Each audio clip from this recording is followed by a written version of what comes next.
All right, welcome back. I hope you're having an amazing time so far. Our next speaker is Santosh Marathe. He is the COO and Unit Head, Apollo Hospitals, Navi Mumbai at Apollo Hospitals Enterprises Limited. Please join me in welcoming Santosh to our virtual stage.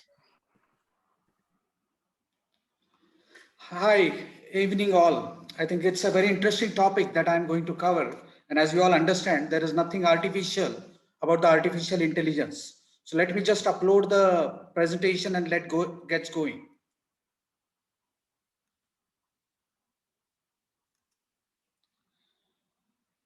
So just before I get into the overall presentation, let me give you a glimpse of what we do at Apollo Hospitals. So the slide shows the Apollo Circle of Life. We have multiple subsidiaries and multiple activities relevant to patient-centric activities that we undertake at Apollo. Obviously, the key one is the main hospital setup that we run. Apart from that, we run education and research forums. We have the MedSkill unit where we do skill development. We have the health and lifestyle vertical. We have the pharmacy. We have the projects and consultations. We have our presence in insurance. We get into telemedicine, which is a big time activity during the COVID pandemic. We have the knowledge city and we have multiple social initiatives. So to sum up what we do typically on a day-to-day basis is we try to prevent disease when possible. We cure disease when we can't prevent, and we provide care and comfort when we can't cure. So this is the basic day-to-day mantra that we practice on our day-to-day job. So let's take a pause and consolidate and see what are the changes that we have been seeing, not only which are confined to healthcare industry, but across multiple industries and segment. Big data has come up with big changes, quite a few which are represented on the slide. I think the extended sources of data capture, no longer the data capturing is confined to the hospital information system, but also we have the wearables, we have the handhelds, we have the GPS trackers, we have multiple options which is pulling in data. So what has happened over the last 1 decade in particular, there is a lot of structured and unstructured data which is getting captured in the overall environment and more so in healthcare, which is very relevant. This has posed a lot of multiple challenges in terms of the volume, the velocity and the variability of the data sets which are getting thrown up in all these interfacing solutions. So this has enhanced the data liquidity quite significantly. Luckily for us, in terms of the overall activities, NLP, as they call it, natural language processing, has become very handy in terms of extrapolating and drawing meaningful inferences of this huge tons and tons of data, which is coming in through machine learnings or any other interfacing solutions. One of the big sea change that we have seen in healthcare is the element of behavior clustering. We will dwell on this aspect in the later part of the presentation, but obviously most of the healthcare providers have started using CRM very smartly by getting into behavior clustering while adhering to the privacy and confidentiality norms, which are prevalent norms of the HIPAA standards. And obviously the new age mantra, we have seen new designations. Earlier, we have never heard of information strategist. We have never heard of data scientist. We have never heard of chief data officers. So all these are the new kids on the block who have been contributing to the overall affair of the activities. And one major paradigm shift which has happened in healthcare in more particularly is a shift from legacy historical analytics to moving on to forecasting and getting into predictive analytics. This is a big change and some aspect of this presentation will cover that in the later part. So if you look at the healthcare matrix, there are 3 to 4 important phases that we look at. One is the preventive care, which is the wellness management piece of it. Then there is an input or data input, which is coming in with a lot of data profilation, which is happening. The third important element is the therapeutic or the diagnostic care, what is being provided. And the fourth and the most important is the outcome and the consequences. Across the spectrum and the value chain of healthcare, both for the healthcare providers and the patient, it has undertaken significant changes.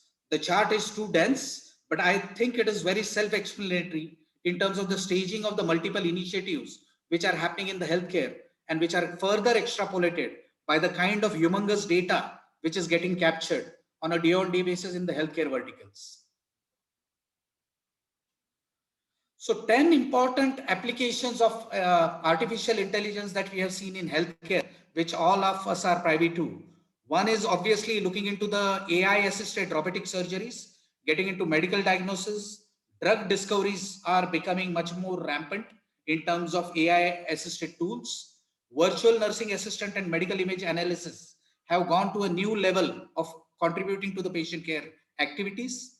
We have seen AI contributing quite significantly to automated workflow assistance, also for fraud detection, with more and more digital pathways and payment gateways being opened up by healthcare providers. This is one of the important segment wherein AI has again contributed quite significantly. And with so much data floating around and with so much machine learning activities going across, along with bring your own device strategies which are being implemented, obviously there is a whole lot of concern on data security, and more so from HIPAA standard. The patient confidentiality needs to be and privacy needs to be maintained. So there are multiple AI tools which are being penetrating into the healthcare environment to take care of the medical data security. Medical risk prediction is one of the big one, and we will dwell on this particular aspect that we are very proud of at Apollo, and we will review it in the later part of the presentation. And clinical trials, I think one of the data registry events which have evolved over a period of time have really helped and garner clinical trials for unique cases and disease profile. So if we look at the overall key influencing factors, as I indicated earlier, NLP risk algorithms have been the key contributing factor in terms of drawing some sense out of the overall data. Electronic medical record and interfacing clinical decision support system have been a big support to all our clinicians.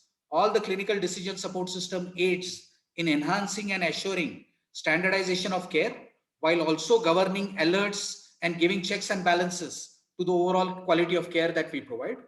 Genomic data has again gone into a new high in terms of providing early detection of any kind of untoward findings which are there. Precision medicine again is a new age tool, and artificial intelligence has really helped a lot in terms of getting into targeted therapies which are helpful in getting into faster recovery period and more precise medication treatment for the patients who are in need of that. Wearable devices, I think we are all aware about it. Data registries is what we talked about. Clinical trials and research work again is being augmented by the data registries which are getting created. One big change in the Indian context, and more so relevant to Apollo hospitals at Navi Mumbai, what we have seen is a lot of collaborative efforts between the public and private healthcare systems. So a lot of data convergence is happening, and there is a common data bank for patient healthcare records which is getting evolved and created. In the last couple of decades, we have seen it evolve much more rampantly. Open source technologies have been a boon to this kind of big data scenarios that we are looking into. Multiple startups coming up with AI technologies have been again being the new kids on the block who are contributing to new age syndromes. There are faster, more efficient solutions which can be integrated with the care pathways that are being conducted by any hospital. Media buying again has been altogether a new ball game under the artificial intelligence tools. Obviously, it gets into much more targeted, specific, patient-specific details of media buying and looking at customer proliferation as to how best we can use it. And more importantly, I think what we have seen one significant change is the real-time personalization of data. With most of the data captured online and real-time, most of the personalization elements which can be picked up by the software as an exception reporting are available for making much more educated decision, not only for the clinicians, but also to the families of the care providers. So let me give you a few of the use case examples at what we do differently at Apollo hospitals. So one of the first case that I'm trying to present is an artificial intelligence driven stroke protocol. Here, Apollo hospitals had tied up with Medtronic to get into augmenting the overall stroke pathway. And as we all understand, these neuro cases, what we get into, I think this interfacing solution gives a whole lot of energy and inertia to how an early diagnosis for stroke can be prevented in terms of getting into mechanical thrombectomy or getting into TPA or those kind of syndromes, which usually took a little extended time for door to needle or door to doctor, has been really augmented in an efficient manner by putting this AI tool in picture. All these tools and data are available on the real-time basis on handheld devices or on mobile phones. It gives a lot of clarity in terms of the image clarity and the image inferences that can be drawn from those kind of diagnoses. So this has been a big boon to our stroke program, And the qualitative aspect of all this is evident in the clinical outcomes that we track, which gets into door to faster, door to needle time or door to doctor time. So this has been a big plus, and more so where it occupies prime importance based on the emergency and the trauma care that the hospital handles. Another example which I will like to share with all of you is the AI driven radiation treatment. So we have invested in technology with Variant TrueBeam and BrainLab, which collates the overall digital information in terms of radiation treatment. And as we all understand, the tumor precision and the precision treatment which is available for the cancer recovery is very much precise. And one of the advantage of this tool is it does not affect any other part of the anatomy. It is very precise and it is very timely and gives lot of dynamic changes and gives evolving image creation criteria through this tool. So this has been a big boon for our radiation team members and the oncologist in particular. And we have seen the quality aspect of the care also being undertaken quite radically under this treatment pathway. AI powered health risk assessment is something that again at Apollo we are very proud about. So this is Apollo Pro Health, where we undertake screening and health check screening of the community and the corporate profile of the customers who come to us. Typically under any inertia, most of the healthcare providers undertake a healthcare assessment for a year. But this program, along with the AI tool, what we have tried to undertake is a 3-year roadmap of health assessment. And again, I repeat, this is for the community in one segment, and the larger segment is for corporate. Just to dwell on this point a little further, based on the AI tool, it helps us to populate the data looking at the disease profile stratification of the overall mass of population that we are trying to address. So just to give you a perspective, the data which is represented, which is an indicative data which is represented on the slide, gives a overall insight in terms of the diabetic or cholesterol or hypertension profiling of the class of people. So this data is represented for, say, hypothetically 100 to 200 employees of a particular corporate. It gives us an ability to extrapolate this data and draw up inferences. It gives us also an ability to look into the wellness part of the overall healthcare activities rather than focusing on the illness part. So it helps in early detection of the healthcare disease profile, which the overall things are happening in a corporate environment. Just to give you a further perspective on this, typically we end up getting into cases which are detected for back pain. So it may lead to agronomic sitting arrangement of that corporate workplace place, or at times there are 35 to 40% of the people who are obese, or 35 people are under hypertension. So what we typically do is engage this kind of AI tools, take back to the corporate entities and run what we known as is a medical management program.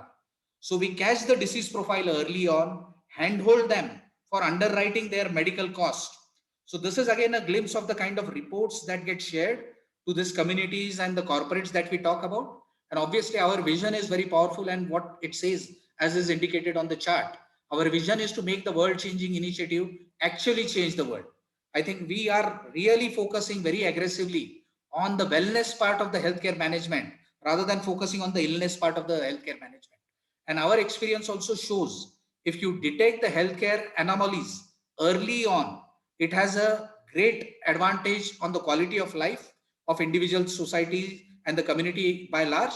And also it reduces the cost of care, which really goes out of whack the moment you get into a little late detection of healthcare syndrome. So this has been a very success story at Apollo, where this kind of AI-aided healthcare risk assessment is done at periodic interval, as was indicated over a 3-year time horizon.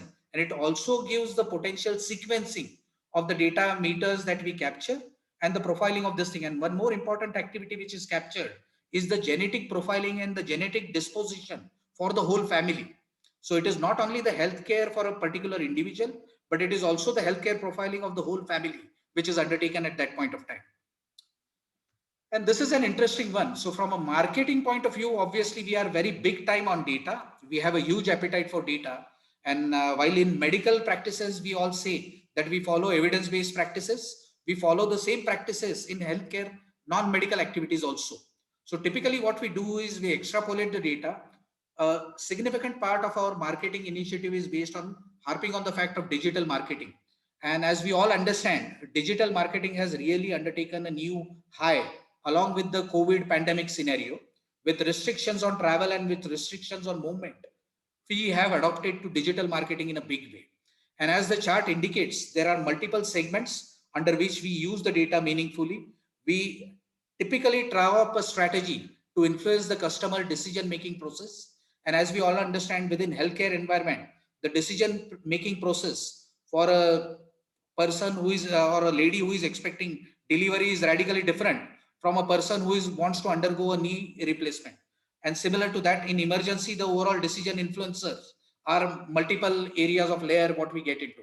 So typically what we have done is integrated our overall data bank of patient health record by enriching the overall data and drawing meaningful inferences to make communications by reaching out to them by way of curated communication pathways that we have drawn up, so that it keeps the Apollo brand relevant to all kind of class of patients that we cater to. So this is again just an example of how we use this data and put it in practice as a use case scenario. The slide shows the disease profile case mix. So we follow ICD-10 pathways in capturing our ICD disease profile. So based on the disease profile on a period on period, quarter on quarter level, I capture the overall diagnosis profile and the profile of the patients that are coming into the hospital. On similar notes, we also have a heat map of behavioral clustering.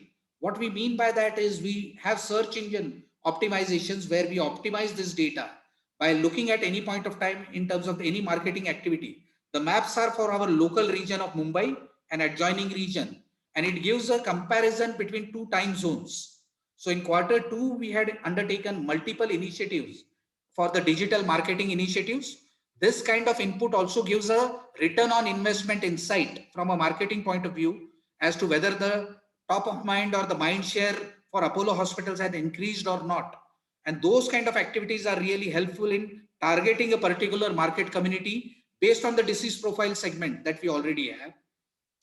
Something similar to extend the point further, we also track the data based on PIN code or the zip code, what is relevant in the Western countries. So we track all our patient profile data coming from a particular zip code or a PIN code. And again, that we divide it into multiple zones. One is what is we call it as the primary market, which is between the radius of 10 kilometers. Then the secondary market between 10 to 20 kilometers. And the zone 3, which is 20 kilometers and beyond. The certain highlighted areas in red, what you see, are the areas which are based on standard of living index. We look at the propensity of the people to spend on healthcare. All those kind of data are populated through our artificial intelligence tools. And then they help us take educated decision in terms of our marketing reach, in terms of looking at reach profile for disease management, or look at the overall segment of the overall center of excellence that we need to focus on. This has been again an interesting thing within the marketing aspect. What we have tried to do is we have created what is known as landing pages.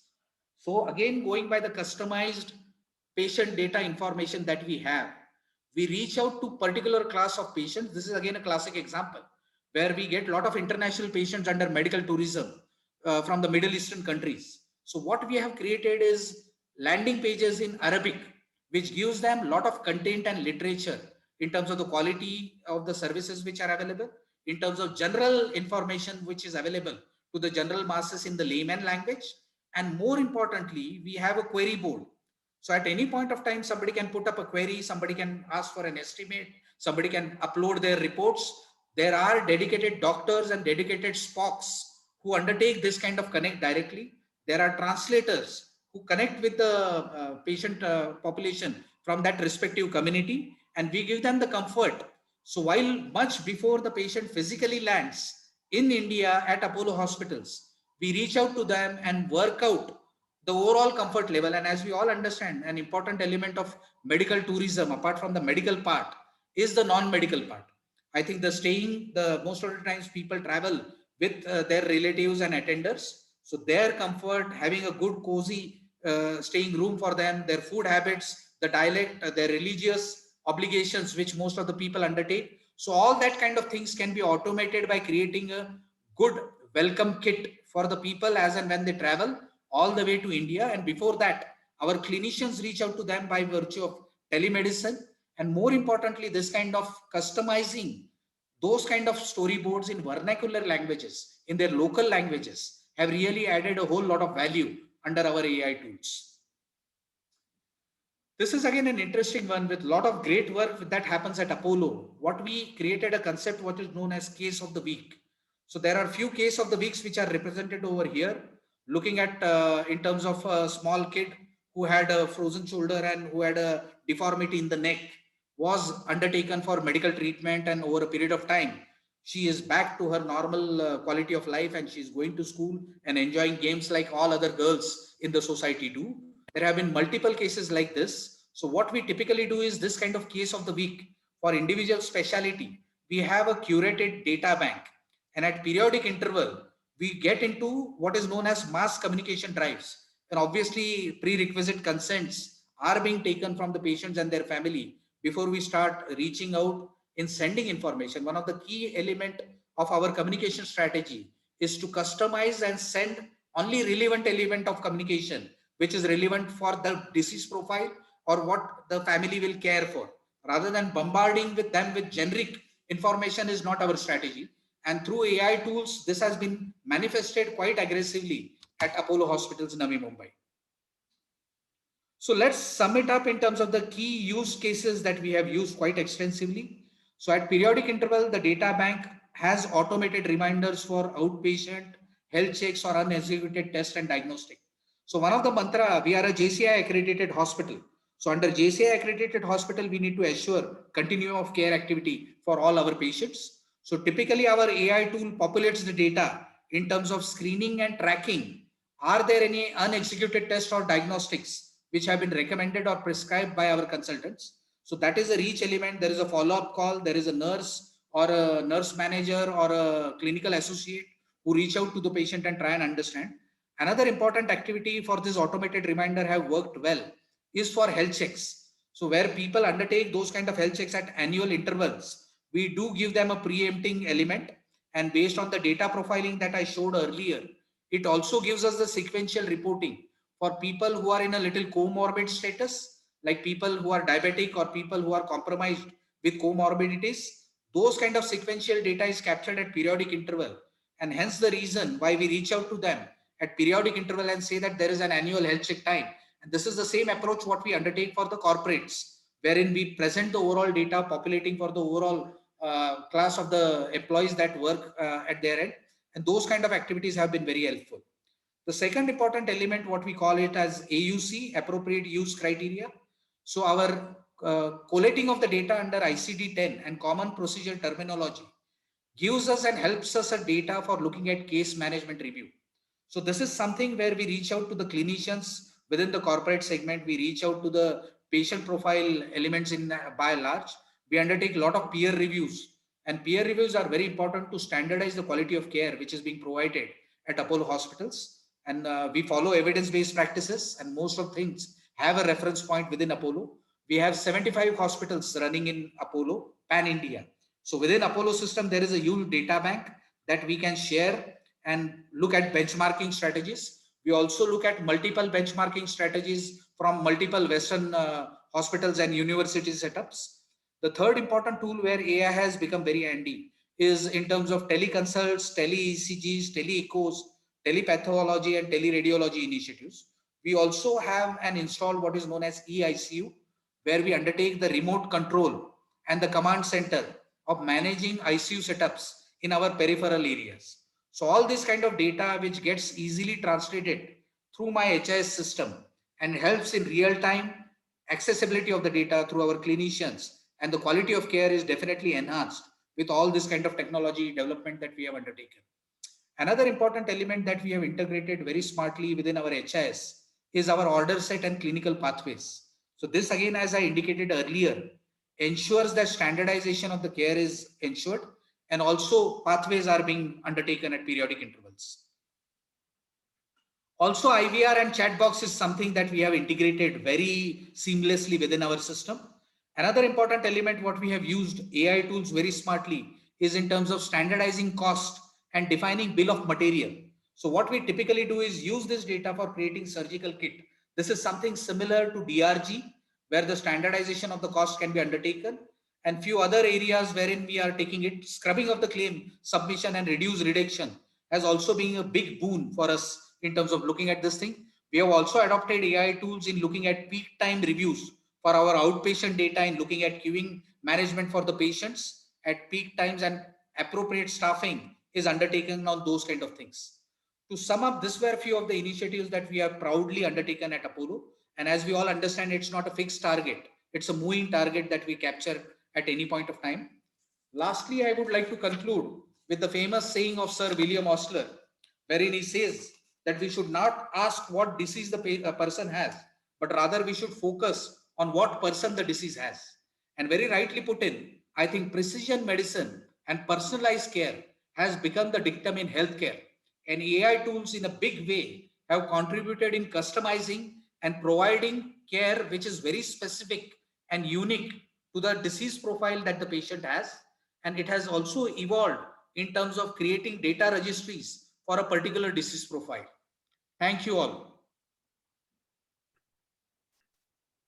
Wow, thank you, Santosh. That was amazing. And I know this virtual audience is giving you a huge virtual round of applause. Thank you. Thank you. Thank you. We appreciate you sharing with us today. For the audience, it's time for you to make your way to your next session. Along the way, make sure you accept your connection request and take some time to check out our amazing exhibits. Thanks so much, and we'll see you around. Thank you. Take care.